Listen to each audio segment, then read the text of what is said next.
एक नातेवाईक असं बोललेले की माझं सगळं लक्षात राहते बरोबर, मी बोलत नाही. तर ते की तू दिसायला पण चांगली नाही आणि तू शिक्षण पण आर्ट्स केलंय, तुला कुठून चांगला मुलगा भेटेल. मध्ये राहणं कसं असते, तेव्हा आम्ही आर्ट्सला ऍडमिशन केली. आम्ही खरं सांगतो, आम्हाला कोणाला सांगू पण वाटायचं नाही की आम्ही आर्ट्सला ऍडमिशन. चला तर मी तुम्हाला सांगणार आहे माझे स्ट्रगल पासून तर सक्सेस पर्यंतची स्टोरी. हाय हॅलो नमस्कार, स्वागत आहे तुमचं माझ्या युट्यूब चॅनलला. जर चॅनलला नवीन असाल तर चॅनलला सबस्क्राईब नक्की करा. आणि हो, तर मी आज माझा प्रवास सांगणार आहे स्ट्रगल पासून सक्सेसचा. एका व्हिडिओमध्ये न सांगता मी तो पार्ट्समध्ये डिवाइड करणार आहे, तर तो नक्की बघा. तर मी सांगते, माझं शिक्षण झालंय म्हणजे मी लहानपणापासूनच घेते. कारण मी काय म्हणते की मी एक व्हिडिओ टाकण्यापेक्षा मी तो डिवाइड करणार आहे. तर मी तुम्हाला माझं लहानपण सांगते कसं गेलं. तर तुम्हाला पण माहिती आहे मी बुलढाणा जिल्ह्याची, खूप जणांना माहिती आहे. बुलढाणा जिल्ह्यातील मलकापूर तालुक्यातले मी प्रॉपर तालुक्यातलीच आहे. आणि हो, विदर्भातून इकडे मुंबईपर्यंत यायचं ते पण खूप अवघडच जातं. तर सांगते, बुलढाणा जिल्ह्यातील मलकापूर तालुक्यातली मी. माझं नाव स्वाती बाळू गावंडे, मी मलकापूरची आहे. आणि हो, माझं सगळं बॅकग्राऊंड म्हणजे कसं म्हटलं जाते की बालपण लहानपण कसं केलं चांगलं. 1ली ते 10वी मी डायरेक्ट चांडक शाळेमध्ये शिकली, LBC चांडक स्कूल. मराठी माध्यमच होतं, असं काय नाही की इंग्लिश माध्यम होतं की काय, काही नव्हतं. मराठी माध्यमला शिकली, एकाच शाळेमध्ये शिकली. आमचे सगळे म्हणजे भावंड वगैरे पण म्हटलं चालते, आम्ही एकाच शाळेमध्ये शिकलेलो सगळे. सगळे सोबत सोबत, कारण एका वर्षाला किंवा 2 वर्षालाच गॅप होता म्हणून सगळे एकाच शाळेमध्ये शिकलेलो. आणि हो, नंतर लहानपण म्हणायचं गेलं तर आपल्याला लहानपण तर आपल्याला काय आठवत नाही, खेळण्यात त्याच्यातच जाते. तर 6वीत असतानाच एक माझा भाऊ मला बोलला की ठीक आहे वेटलिफ्टिंगला ये तू, वेटलिफ्टिंग गेम मध्ये. तर मी सरांना विचारलं, सर बोलले की जा, तुला प्रॅक्टिस करायची तर कर. मी गेली, प्रॅक्टिस वगैरे करायची. नवीन नवीन असताना किंवा आपण वय कमी असताना, आता कसं आता मुलं लहानपणापासूनच सगळं करतात, पण तेव्हा रिक्स राहायची किंवा तेव्हा एवढा सपोर्ट म्हणायचं की एवढं नव्हतं तेव्हा. कारण आपण कोणती कॉम्पिटिशन खेळतो म्हटलं तरी आपण अंडर 14 मध्ये खेळतो. आणि तेव्हा एवढं काही नव्हतं स्पोर्ट्सचं, म्हणजे होतं पण कसं होतं की एवढं लक्ष नव्हतं कोणाचं. तर जायचं, वॉर्मअप वगैरे करायचं, थोडंसं वजन उचलायचं, सरांचं वगैरे लक्ष राहायचं, वजन वगैरे उचलायचं थोडंसं. मग नंतर त्या बाकीच्यांची प्रॅक्टिस बघायची. असेच मला तरी वाटतं 8वी 9वी पर्यंत तर असंच गेलं, हेच करायचं. मग नंतर मला स्पोर्ट्समध्ये पण आवड होती, मला बाकीच्या गोष्टींमध्ये पण आवड होती. म्हणजे जसं की मी 8वीच्या ज्या सुट्ट्या लागल्या ना, त्याच्यामुळे लोकरच्या वस्तू बनवणं शिकली. 9वीचा उन्हाळा लागला तेव्हा मी मायक्रमच्या वस्तू बनवणं शिकली. 9वीमध्येच असताना मग मी मेहंदी क्लास सुद्धा शिकून घेतला. 10वीच्या सुट्ट्या लागल्यात, 10वीचे बोर्डचे आपले पेपर झाले. बोर्डचा अभ्यास तर माहिती असतो कसा असतो. बोर्डचा अभ्यास केला आम्ही. शाळेमध्ये जाणार आहे कमीत कमी, म्हणजे आमचे 2 नगर आहे, 2 नगर मी वेगळ्या नगरातली असायची असून सुद्धा मी त्या नगरातल्या दुसऱ्याच नगरातल्या मुलींसोबत राहायची. म्हणजे आम्ही 8-9 मुली सोबत शाळेत जाणाऱ्या होत्या, ट्युशनला पण सोबत जाणाऱ्या होतो. असं मुली होतं, जास्त मुलींचा असा ग्रुप होता छान असा आमचा मैत्रिणींचा. तो अजून पण आहे, असं काय नाही की काय, पण आता कसं जास्त भेटणं जास्त बोलणं असं नाही होत. आणि शाळेमध्ये पण अभ्यासामध्ये पण ध्यान होतं, असं काय नाही की बाबा मग आता इकडे स्पोर्ट्स करायचे तर अभ्यासामध्ये माझं काहीच ध्यान नसेल. अभ्यासामध्ये पण होतं, बऱ्यापैकी होतं. असं नाही म्हणत की मी टॉपरच होती, पण अभ्यासात बी चांगलं ध्यान होतं. आम्ही सगळ्या मैत्रिणी 5-6 जणी ज्या होतो ना सोबत, त्या अजून पण सोबत आहे. असं काही नाही की आमच्यात दुरावा आला की काय, फक्त एवढंच आहे, विषय हाच आहे की भेटणं होत नाही. आणि त्यांची लग्न झाली आणि आम्ही दोघीच राहिलोय. मला तर वाटतं आता लग्नाच्या दोघींचंच लग्न राहिले. आणि नंतर मैत्रिणी खूप 10वी वगैरे झाली. 10वी पर्यंतचं आयुष्य खूप भारी असते पण शाळेमध्ये एका डेस्कवर बसायचं. जी आपली डेस्क पार्टनर असली तीच आपली कायम राहायची, बदललीच नाही. माझी तर बदललीच नाही.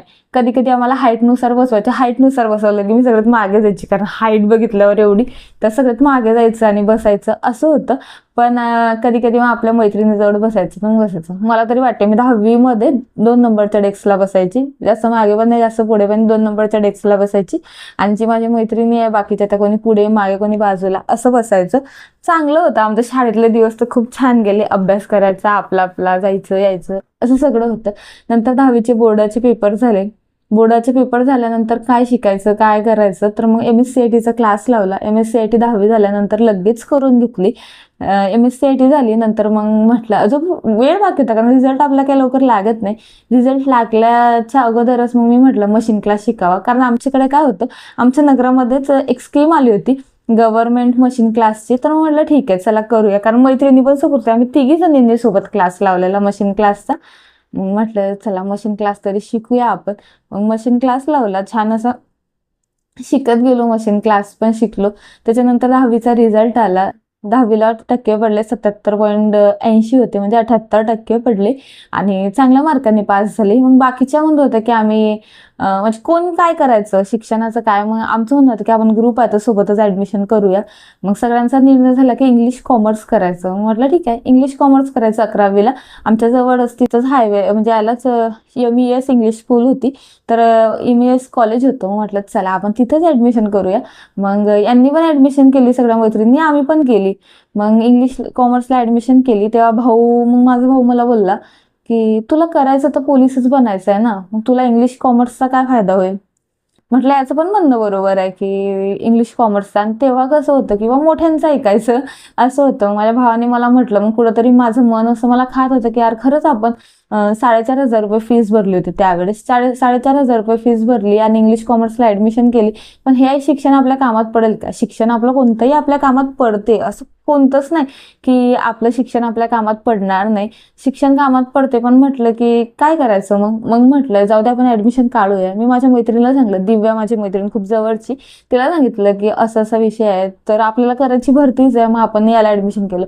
तिने माझ्या याच्यावर तिने पण ऍडमिशन काढायचा हे केला. आम्ही ठरवलं की जाऊ दे आपण तिथून ऍडमिशन काढूया.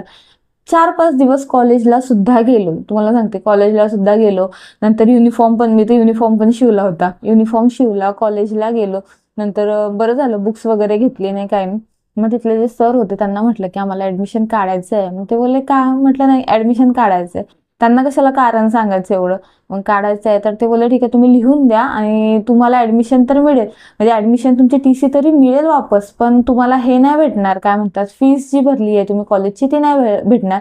म्हटलं ठीक आहे नको फीज नाही दिली तरी चालेल, पण आम्हाला आमची TC तरी द्या. मग तिथून ऍडमिशन काढली. मग आम्ही केली ऍडमिशन विद्याविकासला, कारण जनता कॉलेजला करायचं म्हटलं ना, चला स्पोर्ट्स वगैरेसाठी पण जनता कॉलेज खूप चांगलं होतं, पण मनात एक होतं की नाही तिथं नाही करायची, कारण मला नव्हतं वाटत की तिथं करायची. मग तिथं नाही गेली, मग तिथं गेली विद्याविकासला गेली. आणि ऍडमिशन कशाला गेली नंतर विद्याविकासला आर्ट्सला गेली. म्हटलं ठीक आहे चला आर्ट्स, तर आर्ट्स त्याला ऍडमिशन करूया. ऍडमिशन केली आर्ट्सला, तिथं पण भेटत नव्हती, तिथं 1,500 रुपये फीस लागली होती मला वाटते. आर्ट्सला ऍडमिशन केली. तेव्हा कसं मी तुम्हाला एक तो हे सांगते की कसं असतं एक मैत्रिणीमध्ये राहणं कसं असते. तेव्हा आम्ही आर्ट्सला ऍडमिशन केली. आम्ही खरं सांगतो आम्हाला कोणाला सांगू पण वाटायचं नाही की आम्ही आर्ट्सला ऍडमिशन केली.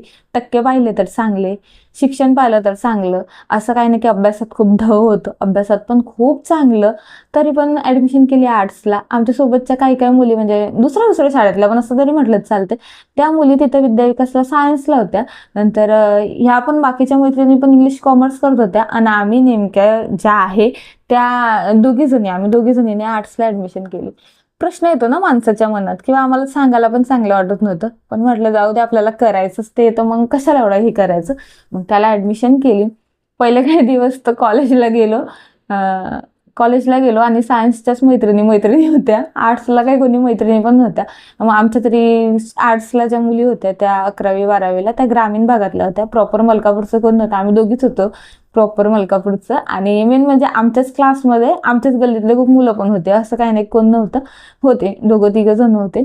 मग आम्ही काही डेली कॉलेज केलं नाही. नंतर डेली नाही केलं, ते कॉलेज आहे डेलीचं, पण आम्ही काय स्पोर्ट्सला असल्यामुळे आम्ही त्यांना सांगितलं स्पोर्ट्सला आहे आणि प्रॅक्टिस वगैरे करतो असं सांगितलं. मग आम्ही तिथं ऍडमिशन म्हणजे तिथं डेली कॉलेज केलं नाही, आठवड्यातून 1-2 दिवस जायचं असंच केलं. 11वी काढली, 12वी पण झाली. 12वी झाल्यानंतर मग पोलीस भरती करायची हा सगळ्यांमध्ये जुनून असतो. 12वी मला तरी वाटते 10वी जर 2017 2019 मध्ये आमची 12वी झाली. 12वी झाल्यानंतर असं सहज उन्हाळा निघून गेला. मग नंतर म्हटलं की गेमकडे तेव्हा फोकस जास्त होतं आणि वेटलिफ्टिंगपेक्षा पॉवर लिफ्टिंगमध्ये जास्त होतं. तर पॉवर लिफ्टिंगमध्ये नॅशनल गोल्ड झालं होतं, नॅशनल गोल्डचं मेडल होतं. पण तेव्हा काय झालेलं की ते सर्टिफिकेट व्हेरिफिकेशन होत नव्हते, म्हणजे जॉब करायची, जॉबसाठी ते सर्टिफिकेट व्हेरीफाय नव्हते. मग काय फायदा झाला एवढे वर्ष घालवून, असा पण खूप पश्चाताप पण होता की व्हेरीफायच होत नव्हतं, तर मग काय अर्थच नव्हता. मग म्हटलं गेम तिथं स्टॉप करूया. मग सोडून दिला गेम वगैरे, तेव्हा करतच नव्हती.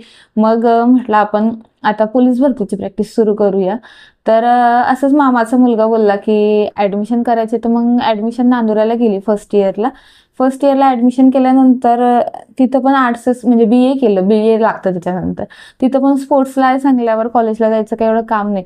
खरं सांगते, स्पोर्ट्सच्या विद्यार्थ्यांना हा एक फायदा असतो की कॉलेज जास्त करायचं काम पडत नाही आणि सपोर्ट असतो आपल्याला कॉलेजकडनं म्हणा किंवा शाळेकडनं एक सपोर्ट असतो. तर मग तो सपोर्ट कायमच राहिला. तर आमच्या तिघं बहीण भावातून मी तर BA केलं, भावाने BSW केलं आणि बहिणीने कम्प्युटर केलं. कम्प्युटर सायन्स त्यांचं असतं ते केलं. आणि त्यातलं फक्त मला तरी वाटते माझं शिक्षण एक हुकलेलं वाटतं आणि मी असं शिक्षण केलेलं. पण कॉमर्स पण काही खराब कॉमर्स नाही, काय म्हणतात आपलं आर्ट्स पण काही खराब नाहीये. कारण की आर्ट्समध्ये आपले इतिहास, भूगोल वगैरे जे सगळे सब्जेक्ट असतात ना, त्या सगळ्या सब्जेक्ट आपल्याला याला पोलीस भरतीला कामात येतात ना. मग आर्ट्स केल्याने काय खराब आहे, माझ्या तरी मनात हाच प्रश्न होता. मला एक वेळा असंच माझ्या एक नातेवाईक असं बोललेले की माझं सगळं लक्षात राहते बरोबर, मी बोलत नाही. तर ते की तू दिसायला पण चांगली नाही आणि तू शिक्षण पण आर्ट्स केलंय, तुला कुठून चांगला मुलगा भेटेल, असं मला बोललेले. तेव्हाची ती कंडिशन बरं का. तेव्हा म्हणजे आता तरी 2019-20 ची कंडिशन समजा, 19-20 किंवा 17-18 समजा. तर तेव्हाची ती कंडिशन आणि आत्ता मला काय भेटेल हे बघा. असं लोक तेव्हा बोलून जातात, पण हा विचार करत नाही की इन फ्युचर ती मुलगी काहीही करू शकते किंवा तो मुलगा काहीही करू शकते. तुम्ही कोणावर विश्वास पण नाही करू शकत की कोण कुठं किती पुढे जाईल किंवा कोण मागे येईल हे पण नाही सांगता येत. म्हणून कोणाच्या दिसण्यावरून त्याला जज करणं हे चुकीचं आहे. मेन म्हणजे त्याच्या शिक्षणावरून पण त्याला जज करणं चुकीचं आहे. हा, माहिती आहे आपल्याला पण की आपल्या मराठी संस्कृतीमध्ये किंवा आता समजा एखादा मुलगा चांगला जॉबला असला, तो चांगल्याच जॉबची मुलगी बघेल किंवा तो त्याच्याच लेवलची मुलगी बघेल, मान्य करतो आपण, असं नाही म्हणत. पण ती मुलगी दिसायला जरा सावडी आहे किंवा तिचं शिक्षण जरा असं झालं म्हणून तिला जज करणं हे पण चुकीचं आहेच ना. मग असं जज करण्यापेक्षा मी तरी म्हणते, मी पण एक मुलगी आहे किंवा माझ्या आईनी पण कधी कोणाला जज नाही केलं. म्हणून मी सांगते, खरंच कोणाच्या मुलीला खरंच जज नका करू. तिचं दिसणं, वागणं नाही, प्रत्येक मुलीमध्ये, मी असं नाही म्हणत, प्रत्येक मुलीमध्ये एक क्वालिटी असते तिच्यामध्ये. कोणामध्ये दिसण्याची असते, कोणामध्ये अभ्यासाची असते, कोणामध्ये स्पोर्ट्स प्लेयर असू शकतो कोणाची मुलगी, कोणाच्या मुलगीला बाकीची कामं खूप छान जमतात. प्रत्येक मुलीमध्ये क्वालिटी आहे. म्हणून कोणाच्या मुलीमध्ये किंवा कोणाबद्दल वाईट बोलण्यापेक्षा चांगलं बोला, चांगला विचार करा. ती फ्युचरमध्ये पुढे गेली पाहिजे हाच विचार करा, की ती मागे आली पाहिजे हा विचार करून काहीच अर्थ नाही. कारण की आपण दुसऱ्याच्या मुलीला बोलतो तर आपल्याला स्वतःला पण मुलगी आहे हे नाही विसरायचं. असं असतं. तर हाईटपर्यंतचा माझा BA म्हणजे काय फर्स्ट इयरपर्यंतचा प्रवास मी तुम्हाला सांगितला. चला तर मी व्हिडिओ आता थांबवते. याच्या पुढचा व्हिडिओ बघण्यासाठी पार्ट 2 मी नक्की आणेल. हाईटपर्यंतचाच व्हिडिओ ठेवते कारण व्हिडिओ मोठा झाला ना तर तुम्हाला बोर होईल. चला तर अशाच भेटूया नवीन ब्लॉगमध्ये आणि पुढचा व्हिडिओ बघण्यासाठी माझ्या चॅनलला सबस्क्राईब करून घ्या. आणि हो, व्हिडिओ पूर्ण बघा. जर व्हिडिओ आवडला असेल तर लाईक, शेअर, सबस्क्राईब नक्की करा आणि भेटूया अशाच व्हिडिओमध्ये. तोपर्यंत बाय.